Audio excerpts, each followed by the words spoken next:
अस्सलाम वालेकुम स्टूडेंट्स। जी class 10th बच्चे, ये आपके आज इस लेक्चर में हमने सी प्रोग्रामिंग में कुछ ऑपरेटर्स डिस्कस करने हैं। जैसे मैथमेटिक्स में आपके पास ऑपरेटर्स होती हैं, प्लस माइनस मल्टीप्लाई डिवाइड। बिल्कुल इसी तरह हमारे पास प्रोग्रामिंग में भी कुछ ऑपरेटर्स होती हैं। इन ऑपरेटर्स में से एक ऑपरेटर बहुत इंपॉर्टेंट ऑपरेटर है, that is called plus plus operator. अच्छा, ये प्लस प्लस ऑपरेटर आपके पास आपके मैथमेटिक्स में नहीं होता। ठीक है, इसकी वर्किंग को देखेंगे अभी। पहले लेट से हमने एक वेरिएबल ले लिया ए, इंटीजर टाइप वेरिएबल है। ये वेरिएबल डिक्लेयर करना हमें आता है। वेरिएबल का मतलब है बच्चे कंटेनर, ठीक है, मेमोरी लोकेशन। एक ही वेरिएबल हमने लिया और उसमें हमने लेट से 10 स्टोर कर दिया। अच्छा, अगर पहली बात तो ये कि अगर मैं यहाँ पे प्रिंट एफ लगाऊँ, प्रिंट एफ में यहाँ पे %d दे दूँ जो स्पेसिफायर है इंटीजर का, और इस ए को मैं प्रिंट करवा दूं, तो साफ ज़ाहिर है ए में वैल्यू है 10, तो स्क्रीन पे क्या प्रिंट होगा? 10 आपका स्क्रीन पे प्रिंट हो जाएगा। ये %d बेसिकली आपके कंपाइलर को ये बताता है कि ये जो वैल्यू है ए में जो पड़ी है इसकी टाइप क्या है। 3 टाइप्स पढ़ी थी हमने डाटा की, integer, float, character. Integer data वो डाटा होता है जो होल वैल्यूज़ पे मुश्तमिल होता है, जैसे 10, 50, 500, 600। ये जो वैल्यूज़ होती हैं these are called integer type data. और वो वैल्यूज़ जिनमें डेसिमल पॉइंट आ जाता है, जैसे 10.50, 50.30, 60.90, इस टाइप के डाटा को हम फ्लोट टाइप डाटा कहते हैं। और तीसरी टाइप जो है वो है character type data. Character type data हम किस टाइप के डाटा को कहेंगे? जिसमें upper case capital A to Z या स्मॉल ए टू जी कोई एक लेटर हो, जैसे एक्स, जैसे Y, N, F, M, single alphabet, इसको हम कहेंगे करैक्टर टाइप डाटा। अच्छा, एक प्रोग्राम पहले देखें जिसमें हम ये तीनों टाइप्स देख लेते हैं। एक वेरिएबल इंटीजर टाइप का ले लेते हैं, फ्लोट टाइप का एक वेरिएबल ले लेते हैं, लेट्स से उसका नाम बी रख देते हैं, और एक करैक्टर टाइप का वेरिएबल ले लेते हैं, उसका नाम कुछ भी रख दें, सी रख दें, एक्स रख दें, कुछ भी रख दें। ठीक है, तो एक तो ये कि इंटीजर के लिए किसी वेरिएबल को एज इंटीजर डिक्लेयर करने के लिए जो कीवर्ड है डैट इज़ इंट। किसी वेरिएबल को एज अ फ्लोट डिक्लेयर करना हो तो उसका कीवर्ड है फ्लोट। और किसी वेरिएबल को एज अ करैक्टर डिक्लेयर करना हो, एज अ करैक्टर लेना हो, तो उसका डाटा टाइप है CHAR, करैक्टर। अब असल में होगा ये कि ए में हम कोई सी इंटीजर वैल्यू स्टोर करेंगे जैसे 20, बी में हम कोई सी फ्लोट वैल्यू स्टोर करेंगे, कोई भी, लेट्स से 34.43, और इसी तरह एक्स में हम कोई सी करैक्टर वैल्यू स्टोर करेंगे। अच्छा, करैक्टर वैल्यू जो होती है मैंने पहले बताया, कोई एक सिंगल अल्फ़ाबेट, जैसे वाई, जैसे एन, जैसे एफ, एम, जैसे बहुत सी जगहों पे हम मेल के लिए एम ले लेते हैं जेंडर को रिप्रेजेंट करने के लिए, फीमेल की जेंडर को हम रिप्रेजेंट करने के लिए एफ़ ले लेते हैं। तो लेट से यहाँ पे हमने एम स्टोर करना है एक्स में, तो इसको हम कैसे स्टोर करेंगे? सिंगल कोटेशन में। ये बात याद रखनी है। इंटीजर वैल्यू को स्टोर करते वक्त उसके सराउंडिंग में सिंगल कोटेशन नहीं आता। फ्लोट वैल्यू को स्टोर करने के लिए उसके सराउंडिंग में सिंगल कोटेशन नहीं आता। कैरेक्टर वैल्यू को स्टोर करने के लिए इसके सराउंडिंग में सिंगल कोटेशन आएगा। अब हम प्रिंट एफ स्टेटमेंट के थ्रू इन वैल्यूज़ को प्रिंट अगर करवाएं, अगर ए की वैल्यू प्रिंट करानी है हमने, तो हमें %d यहाँ पे मेंशन करना पड़ेगा, क्योंकि %d जो है ये स्पेसिफायर है इंटीजर का। अगर हमने बी की वैल्यू को प्रिंट करवाना है तो हमें %f मेंशन करना पड़ेगा, बी की वैल्यू क्योंकि फ्लोट है। और अगर इसी तरह हमने प्रिंट एफ में के थ्रू सी की वैल्यू को प्रिंट कराना है, एम एक्स की वैल्यू को प्रिंट कराना है, तो हम फॉर्मेट स्पेसिफायर %c यूज़ करेंगे। ए में जो वैल्यू पड़ी है इंटीजर है, इसको प्रिंट कराने के लिए जो स्पेसिफायर हम यूज़ करेंगे, स्पेसिफायर फॉर्मेट स्पेसिफायर बेसिकली इसको बोलते हैं, %d होगा। इसको आप ऐसे कह लें कि ये कोड है जो आपके कंपाइलर को बताएगा कि ए में जो वैल्यू है वो इंटीजर है। %f कोड है जो आपके कंपाइलर को बताएगा कि बी में जो वैल्यू पड़ी है ये फ्लोट है। %c आपके पास कोड है जो आपके कंपाइलर को बताएगा कि x में जो वैल्यू पड़ी है वो करैक्टर है।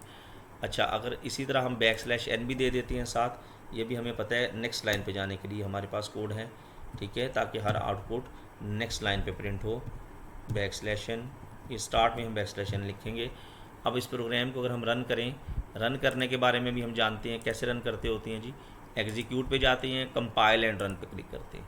प्रोग्राम को डेफिनेटली हमें सेव करना पड़ता है, किसी भी नाम से, किसी भी नेम से आप सेव करते हैं। एंटर प्रेस करें, प्रोग्राम रन हो जाएगा। और ये तीनों वैल्यूज़, ये एरर आ गया जी। इसकी एरर ये है कि यहाँ पे स्पेलिंग की मिस्टेक है, using name space execute compile and run. Definitely ये प्रोग्राम रन होगा। और देखें ये तीनों वैल्यूज़, ये 20 एज इंटीजर प्रिंट हुआ, 34.43 के साथ कुछ उसने ज़ीरोज़ लगा दी। ये इसका अपना एक फॉर्मेट है कि फ़्लोट वैल्यू में कुछ ज़ीरोज़ वो ऐड करेगा, और ये एम प्रिंट हो गया। तो बेसिकली इस सिंपल से प्रोग्राम में हमने क्या किया, हमने 3 वेरिएबल्स लिए ए, बी और एक्स के नाम से, ठीक है। वेरिएबल्स के नेम्स आप जैसे मर्ज़ी ले लें, इस पर कोई कंपल्शन नहीं है। ए लिया हमने इंटीजर वेरिएबल, बी हमने लिया फ्लोट, और एक्स लिया हमने कैरेक्टर वेरिएबल। फिर हमने क्या किया, फिर हमने ए में कोई अपनी मर्ज़ी से एक इंटीजर वैल्यू रख दी, बी में अपनी मर्ज़ी से फ्लोट वैल्यू रख दी, और एक्स में अपनी मर्ज़ी से कोई भी हमने कैरेक्टर वैल्यू रख दी। फिर हमने 3 प्रिंटफ स्टेटमेंट्स के थ्रू इन ए, बी और एक्स की वैल्यू को प्रिंट करवाया। ए में 20 है, प्रिंट होगा। बी में 34.43 है, प्रिंट होगा। एक्स में हमारे पास एम स्टोर है, ये प्रिंट होगा, ठीक है जी। तो ये सिंपल से प्रोग्राम में आपकी डाटा टाइप्स थोड़ा रिवाइज हो गई, और हमारे पास ये फॉर्मेट स्पेसिफायर्स 3 हैं। %d इंटीजर को रिप्रेजेंट करता है, %f फ्लोट को रिप्रेजेंट करता है, %c कैरेक्टर को रिप्रेजेंट करता है। अच्छा जी, अब नेक्स्ट प्रोग्राम पे आते हैं। हमने करना ये है कि एक इंटीजर वेरिएबल लेना है, लेट से ए ले लिया। ए में कोई सी इंटीजर वैल्यू रख दें 10। अब बच्चे अगर आप ए के साथ एक ऑपरेटर है प्लस प्लस, ये ऑपरेटर यूज़ करेंगे। प्लस प्लस का मतलब, प्लस प्लस ऑपरेटर का नाम है इंक्रीमेंट ऑपरेटर। ये ऑपरेटर बेसिकली क्या करेगा, ये आपके ए की करंट वैल्यू में, ए में करंट वैल्यू 10 है, तो ए की करंट वैल्यू को इंक्रीमेंट बाय 1 कर देगा, यानी उसमें 1 का इजाफा कर देगा, ठीक है। लेट्स से अगर अब हम प्रिंट एफ लगाएं और इस वैल्यू को प्रिंट करवाएं, %d स्पेसिफायर, और इस ए को प्रिंट करवाएं, ठीक है। ए में क्या स्टोर किया हमने 10, लेकिन बाद में ए के साथ प्लस प्लस लगाया, तो ए ये प्लस प्लस क्या करेगा, ए की करंट वैल्यू को इंक्रीमेंट बाय 1 कर देगा, यानी ए में 10 था, 11 हो जाएगा। और फाइनली अब क्या प्रिंट होगा, 11 प्रिंट होगा, ठीक है। कंपाइल एंड रन, और ये देखें स्क्रीन पे, दिस इज़ 11। अच्छा, इसी तरह अगर आप 2 दफ़ा ए प्लस प्लस यूज़ करेंगे 2 टाइम्स, तो साफ ज़ाहिर है ए में 10 है, first A plus plus statement जब एग्जीक्यूट होगी तो ये 10 से 11 हो जाएगा, और उसके बाद फिर इस स्टेटमेंट की वजह से वो 11 से वो वैल्यू 12 हो जाएगी, और फाइनली आपके पास जो रिज़ल्ट प्रिंट होगा डैट विल बी 12, ठीक है। तो इंक्रीमेंट ऑपरेटर बेसिकली आपकी करंट वैल्यू, वेरिएबल की करंट वैल्यू में इंक्रीमेंट बाय 1 करने के लिए हम यूज़ करते हैं। बिल्कुल इसी तरह बच्चे अगर आप डिक्रीमेंट ऑपरेटर को देखें, माइनस माइनस डिक्रीमेंट ऑपरेटर के तौर पे यूज़ होता है, प्लस प्लस इंक्रीमेंट और minus minus decrement. Decrement operator का क्या काम है, ये आपके वेरिएबल की करंट वैल्यू में से डिक्रीमेंट बाय 1 कर देगा, यानी 1 माइनस कर देगा। ए में 10 है, ए माइनस माइनस से क्या होगा, ए की वैल्यू में 1 माइनस हो जाएगा, यानी ए की वैल्यू 9 हो जाएगी। कंपाइल एंड रन, और ये आपके सामने रिज़ल्ट है 9।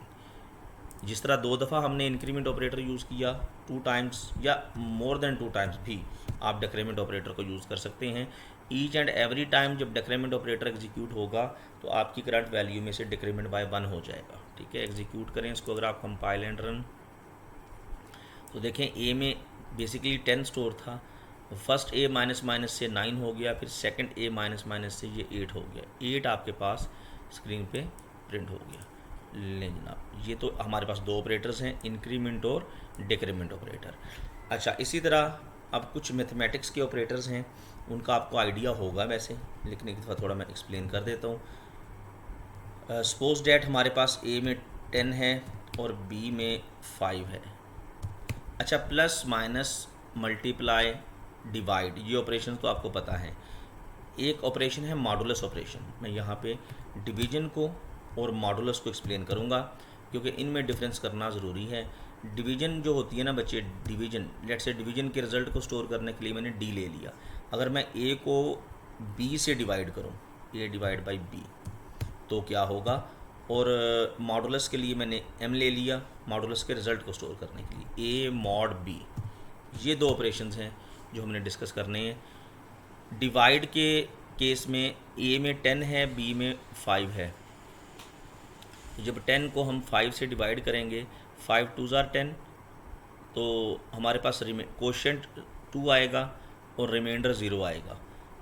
तो डिवीजन के केस में हमारा जो रिज़ल्ट होगा वो हमारा कोशेंट होगा, यानी 2 हमारा रिज़ल्ट होगा। मॉडुलस के केस में वही ऑपरेशन परफॉर्म होगा, 10 को 5 पे डिवाइड करेंगे, लेकिन इस दफ़ा जो रिज़ल्ट होगा वो रिमाइंडर होगा। यानी डिवीजन के केस में 10 और 5 को डिवाइड करेंगे, 10 को 5 से डिवाइड करेंगे तो रिज़ल्ट 2 आएगा, 10 को 5 से मॉड करेंगे तो रिज़ल्ट 0 आएगा। अगर आप इसको प्रिंट करवाएं, प्रिंट एफ %d, और ये d को प्रिंट करवाएं डिवीजन के रिज़ल्ट को, और फिर इसी तरह प्रिंट एफ %d मॉडुलस के रिज़ल्ट को प्रिंट करवाएं, तो ये आपको यहाँ पे \n भी दे दें नेक्स्ट लाइन पे जाने के लिए। इसको आप एग्जीक्यूट करें, कंपाइल एंड रन, तो अब आपके पास यहाँ पे semicolon, execute, compile and run, कौन सा कब लिखा है, तो ये रिज़ल्ट आपका 2 और 0।